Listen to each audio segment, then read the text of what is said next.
Major funding for KPBS Evening Edition has been made possible in part by Bill Howe Family of Companies, providing San Diego with plumbing, heating, air, restoration, and flood services for over 40 years. Call 1-800-BILL-HOWE or visit BillHowe.com. And by the Conrad Trebas Foundation, Darlene Marcos Shiley, and by the following.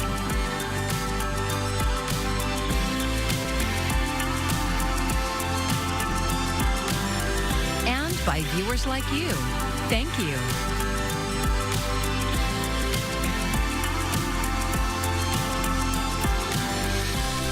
Tensions remain high as federal immigration raids continue in Minneapolis, and concerns are also rising closer to home. Thank you for joining us. I'm Maya Trabulsi. According to reports, former Border Patrol Commander-at-Large Gregory Bovino will return to El Centro, and that has members of the community on edge. KPBS reporter Andrew Dyer is live in El Centro right now, where a protest is happening. Andrew.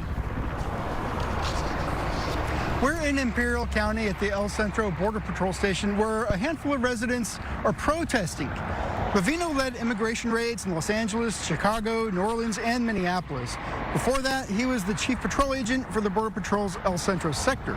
Earlier, we spoke with Calipatria Mayor Michael Llewellyn about his concerns with Bovino's return. My concern is with the chief, the self-proclaimed commander of the Border Patrol, returning home. Will these officers feel emboldened to do something different? The El Centro sector is the premier sector for Border Patrol. Why are we treated as a wasteland, as some place where they could send their political scraps, their failed projects, so that we can deal with the consequences of emboldened and tyrannical federal agents? We haven't independently confirmed reports that Bovino is returning to El Centro. Residents say that he lives in Imperial, just a little bit over that way, and a lot of them told us they hope he retires and moves away. He is near retirement age. He's 55, and Border Patrol has a mandatory retirement age of 57. Reporting live from El Centro, I am Andrew Dyer, KPBS News. Meanwhile, a nationwide protest is slated for tomorrow. Organizers are dubbing it a national shutdown, calling for people across the country to not work, not show up for school, and not shop on January 30th. Lee Waldman breaks it down for us. I'm so proud of the way our community has responded, but at the same time, we need more from people in positions of power to protect us.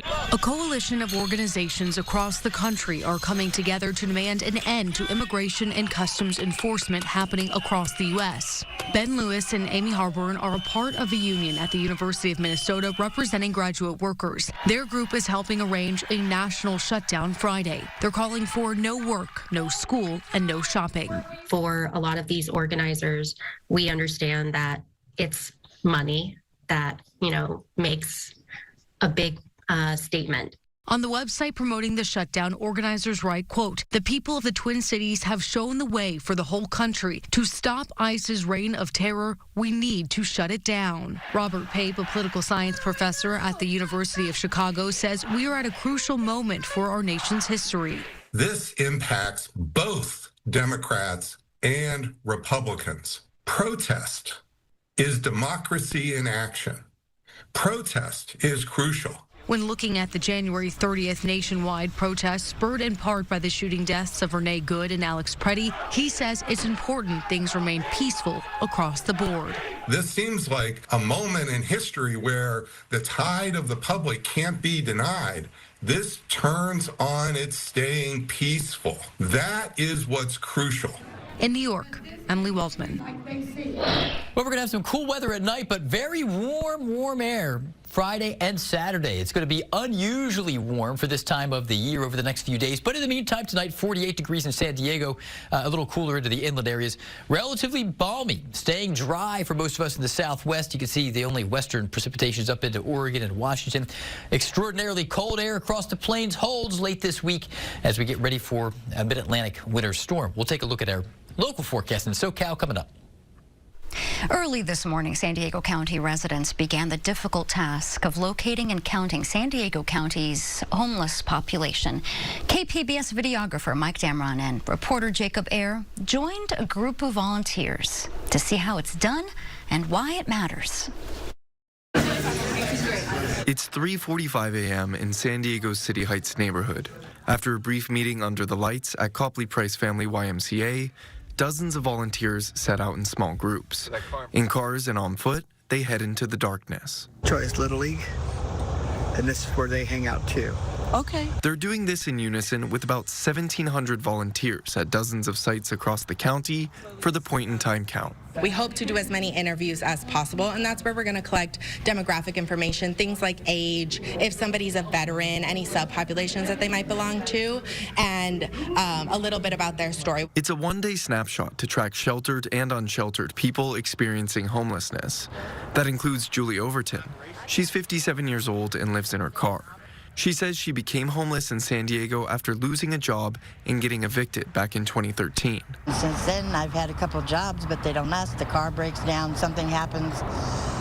When you're homeless, something is always going to happen. It's hard to keep a job. Overton says she needs stable housing. She wants to work and is frustrated. You can't expect people to get jobs and take care of themselves if they don't have a home. There's no stability. Last year's point-in-time count showed a decrease in the number of people experiencing homelessness in the region. Last year's volunteers counted 9,900 people in shelters, cars, and living outside. The effort is led by the Regional Task Force on Homelessness. Tamara Kohler is the organization's CEO. She says despite the progress, older adults like Overton are one of the greatest concerns. From when I got here 8 years ago to today, it's a significant amount of our unsheltered population, a 55 or older population like we haven't seen. And that's why we do the point-in-time count. The trend data is so important. We also are seeing more people in vehicles. We're seeing more families. Kohler admits the process isn't perfect. It doesn't count people who are couch surfing, people who are in jail, or in a motel. But it's needed for federal and state homeless service funding. She says those funds aren't as reliable as they've been in past years. It funds housing, it funds shelters, it funds the wraparound supportive services. So not only is it required, but it's critical that we do it well and very comprehensively. Kohler says the final results from the point-in-time count will be published sometime mid-year. As of now, she says for every person in the county who becomes homeless, another is housed. Jacob Ayer, KPBS News. An annual report out today grades state and federal efforts to reduce the use of tobacco. It's called the State of Tobacco Control. And this year's report comes with a warning. Mandy Gaither explains why experts are worried hard-won progress in tobacco use prevention may be at risk. In its newly released annual report card, the American Lung Association says smoking rates for adults dropped from just over 23% in 2000 to below 11% in 2023. And while youth tobacco use is at its lowest level in 25 years, more than 2 million middle and high school students still use tobacco, including e-cigarettes. Certainly not necessarily something a report card you'd want to bring home to your parents. Despite major strides, tobacco use remains the leading cause of preventable death and disease in the U.S., claiming more than 490,000 lives every year. And the report warns progress could quickly unravel due to changes in tobacco use prevention and cessation efforts.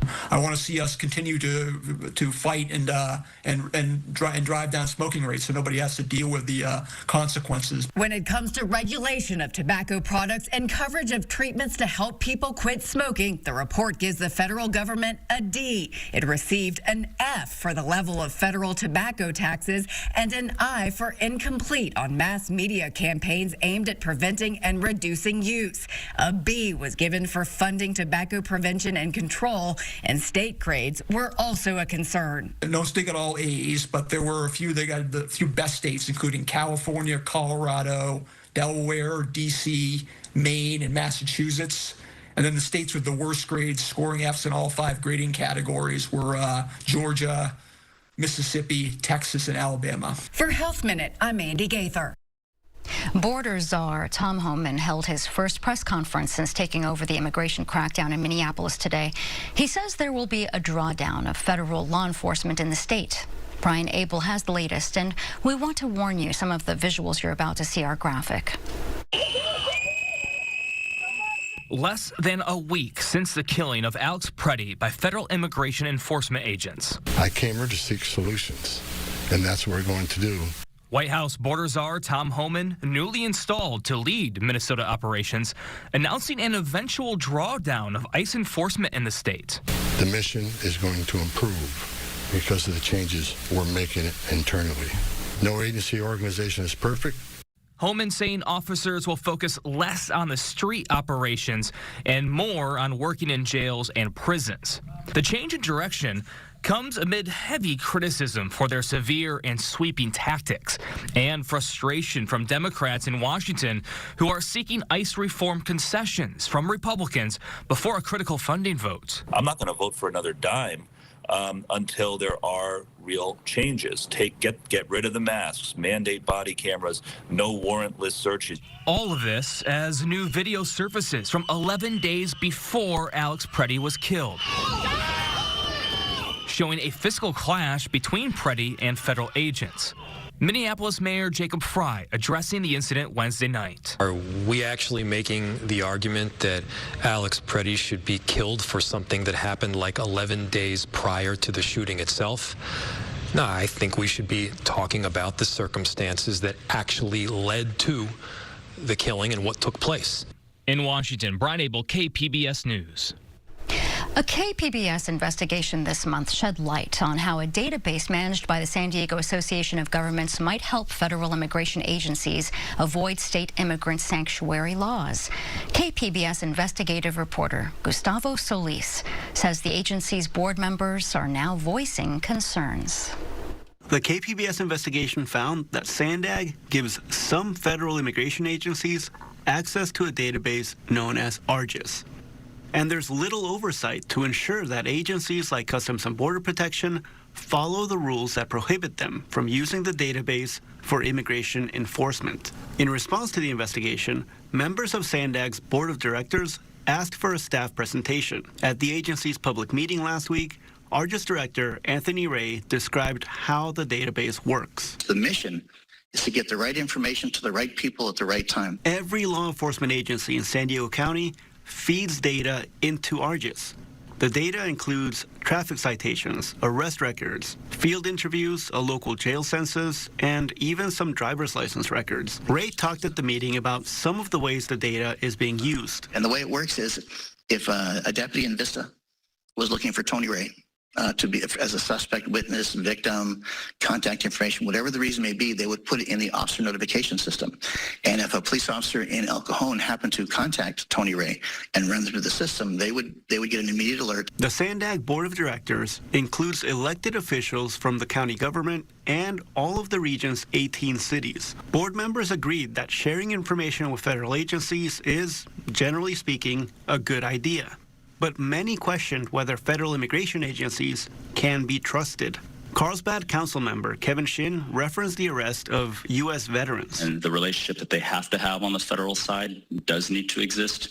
The only problem is the fact that one layer of this cake is so pronounced, and it really does look like, this is just my military side of it all, it looks like tactics are being taken without any strategic objective. Other board of directors referenced the killings by federal agents in Minneapolis and the detention of a 5-year-old boy in that city.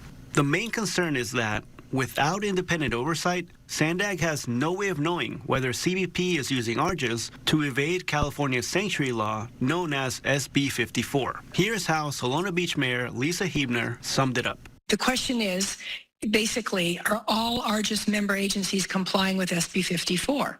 And to me, the answer is we don't know. Local privacy advocates have long criticized the relationship between Border Patrol and ARGIS. That relationship is even more concerning because of the Trump administration's mass deportation campaign. Here are some of the public comments from that SANDAG meeting. We have to have safeguards in place. We have to have principles in place. And that's what the future of ARGIS should be about. More data does not equal more safety. More surveillance does not equal more trust. Over the last year, we have witnessed these agencies show a blatant disregard for the rule of law and the Constitution, arresting individuals without warrants, assaulting, detaining, and killing individuals on the streets. After the public comments, ARGIS Director Ray confirmed KPBS's reporting that ARGIS cannot independently run audits. that immigration agencies are essentially policing themselves. Lemon Grove Mayor Allison Snow dug in a little further. She asked Ray whether Sandag could simply look to see how often a certain agency uses ARGIS.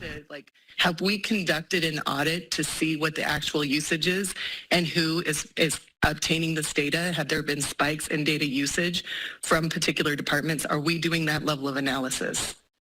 Are you asking if ARGIS is doing that? No. County Supervisor Paloma Aguirre questioned whether CBP should have access to ARGIS going forward. But what we're seeing is no due process. And what we're seeing is violation of the Constitution from this agency. So I think this merits further discussion. And San Diego Council member Vivian Moreno was even more blunt. She called on Sandag to terminate its relationship with federal immigration agencies. I've seen enough from our federal agencies to know that I do not want to participate in what ICE is doing. Other members of the board of directors cautioned against removing CBP from ARGIS because it may have negative public safety implications. The board of directors decided to ask Sandag's legal team to write a report on ARGIS use, oversight, and what options they can take in future meetings. Gustavo Solis, KPBS News. If you have a tip for KPBS's investigations team, you can send an email to investigations@kpbs.org, or you can message them on our secure signal line at the number on your screen, 619-594-8177. El Cajon residents flooded public comment at Tuesday's City Council meeting following the recent killings of U.S. citizens by federal agents in Minneapolis. KPBS reporter Elaine Alfaro says many spoke out against the city's continued support of President Trump's immigration policies. An El Cajon City Council meeting was once again the setting for public clashes over immigration. This time it came after the killings of U.S. citizens at the hands of federal agents this month. Last February, council members in a 3-2 vote approved a resolution declaring that El Cajon is not an immigrant sanctuary city. This despite San Diego being a sanctuary county and California being a sanctuary state. Alicia Aguayo was among those who protested outside council chambers on Tuesday. She also spoke during the public comment portion of the meeting. I am from East County. I was born and raised in East County. I own a home in East County in El Cajon. And these are not our values. They're trying to get the attention of this federal administration, and they're out here in office not to serve the people, but to serve their own goals. Many joined Aguayo in condemning the resolution and immigration enforcement, including council member Gary Kendrick. He spoke of California's state immigrant sanctuary law, known as SB 54. First of all, SB 54 was passed in the first Trump administration, and the federal government at that time sued the state of California, and you know what, in federal court. And the state won. So it is the law of the land. While most of the speakers at the meeting were against the city's resolution, a handful voiced their support. In an interview with KPBS after the meeting, Mayor Bill Wells said he thinks critics are mischaracterizing the resolution. We're not asking our police officers to break the law. What we did was we voiced our opinion that the federal law supersedes the state law. That's it. The council has not made any plans to address the resolution at future meetings.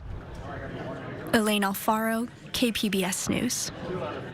Sometimes you find history in the most unexpected places. In Cuyamaca Rancho State Park, hikers know about one such place. It is the site of what may be the most unusual monument anywhere in our county. As Ken Kramer shows us, it's a memorial to what happened there more than a century ago. Most people have never seen these pictures or heard the story of what happened up here in the Cuyamacas east of San Diego. It was December 7th, 1922. A U.S. Army Air Service de Havilland biplane was on its way from Coronado to Yuma. On board, a passenger, Colonel Francis Marshall, and the pilot, Lieutenant Charles Weber. No radio, no navigation system. They had an altimeter, but he really couldn't tell how close the ground was. State Park historian Alex Bevel says something happened to the plane. Basically, the pilot and his passenger disappear. It isn't until months later, when the snow is gone, that there's a discovery. By accident, the wreckage was found in May, the following May, in 1923 by a local rancher. Both the men had been killed, and their friends and colleagues wanted something up here to mark their memory. They looked around, and there was the engine of the plane itself. They brought cement and began to build a monument. They put all of their names in a time capsule, and at last they placed a plaque on the spot. In the decades since, there have been floods, storms, the disastrous Cedar Fire, but up above the Green Valley Campground, about 2 miles up this trail, you know what's still there? The same engine from that wreckage, standing as a memorial that through the years has been maintained by the Civilian Conservation Corps and then the state park itself. It's on the very spot where the crash happened. You almost want to just stop and just, say a little prayer and just sort of an empathy for what happened up there. On a place that has come to be known as Airplane Ridge, it recalls what otherwise might be a long-forgotten story about San Diego.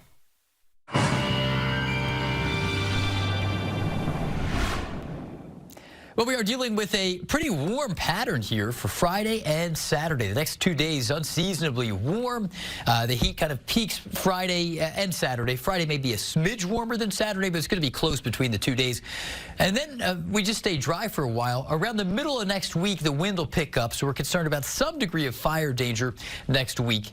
Doesn't look like a through-the-roof type situation in terms of our chance for fire danger. It's not going to be terribly high, but we do have concerns about some fire risk returning. We're going to stay dry, though. The storm track is diverted way up into Oregon and Washington. Clear skies tonight, 48 degrees. And as we look at the Friday unseasonably warm forecast here, we're just staying dry across the board. And into tomorrow's details, very warm. 77 San Diego and Chula Vista, 85 in El Cajon, one of the warm spots here in southwest sections of San Diego County. Borrego Springs, 77. Mount Laguna up there in the mountains will be around 53. Still warm, still dry Saturday. Across the board, not a whole lot of exciting things to plot on the map here under this big ridge of high pressure. So coastal forecasts here warming up to the Friday and Saturday, 78 to 81. So in coastal areas, we may spike on Saturday. Between the 2 days, though, both very warm for late January. Temps will back off then, and we'll begin to see some winds pick up a little bit into Wednesday. And just a hint of fire danger then. Inland areas, 85 Friday, 87 Saturday. And then we do cool down a bit from 87 down to 78. Big change there into Sunday, and Monday even cooler into the mid-70s. In the mountains we go here. 53 and 54 Friday and Saturday, relatively mild, pretty warm, cooling down into Monday. Then temperatures bounce a bit into next week, back up to 58 Tuesday. And in the deserts, here we are, 77 Friday, 77 Saturday. We're going to be warming up pretty well here in the deserts into next week, even 78 to 81 Sunday to Tuesday. A little bit cooler Monday, but overall, we're dry, and we'll have to keep an eye out for those winds picking up around Wednesday. I'm AccuWeather meteorologist Jeff Cornish for KPBS News. Audition Sides debuted at the San Diego International Fringe Festival in 2024 and took audiences into the stressful world of callbacks for a play. KPBS arts reporter Beth Accomando says Riot Productions is staging an encore of its award-winning play this weekend at Moxie Theater. Riot Productions is a young theater company on a mission. We love to tell stories about women who have arc and agency of their own. We want to tell stories of women in their failures and their flaws and their struggles and all of the things that we overcome that don't necessarily have to do with how we are limited to only being women who are wives and mothers and sisters, but in how we triumph and overcome on our own. So we're always looking for those kinds of stories where we are at the center. And when they can't find existing stories, they create them. Sarah Alita LeClaire turned to the highly competitive world of theater callbacks for her play, Audition Sides. It's always been something that I find quite absurd, especially as a female actor, that we spend so much time in preparation. So like hours, if not days and weeks, preparing for what could be a minute or less. So I make the point in our play that it's like speed dating. It's 5 minutes across the table from someone who probably won't call you back. Actors at a callback are often paired with total strangers. But what if you got paired with an ex from a messy, unfinished relationship? I'm not crazy. There's something here. Yeah, this would be a nightmare for me to have to navigate. But it's a nightmare LeClaire wrote for herself in audition sides. Just gonna fix this one thing and it's gonna make a huge difference. We give a lot of trust to the actors around us. And that's hard if it's somebody who you've broken trust with in real life. How am I still going to book this job and pull it together and give an authentic performance within reason while seeing the person who's the one person I would never want to see and the only person that I want to see? It helps if you don't look right into her eyes. Try picking a spot like on her forehead. Trying to do a scene with or in front of somebody who you used to love, while trying to hold that part of yourself in just enough check to be able to give the tears and move authentically and deliver the lines in a way that feels less than stilted is part of what you'll see us go through. You can't let me get this close to you. You have to create the tension. You have to push me away. Until this season, Riot Productions had been a nomad company, but they received a grant that has given them at least a temporary home at Moxie Theater. And then just to be in a familiar space that feels like home is so welcoming. Yeah, it's just been such a delight to kind of be able to take that stress off of having to find places this year. There are 4 performances of audition sides this weekend at Moxie Theater. Beth Accomando, KPBS News. Find tonight's stories on our website, kpbs.org. Thanks for joining us. I'm Maya Trabulsi. Good night. Major funding for KPBS Evening Edition has been made possible in part by Bill Howe Family of Companies, providing San Diego with plumbing, heating, air, restoration, and flood services for over 40 years. Call 1-800-BILL-HOWE or visit BillHowe.com. And by the Conrad Prebys Foundation, Darlene Marco Shiley, and by the following.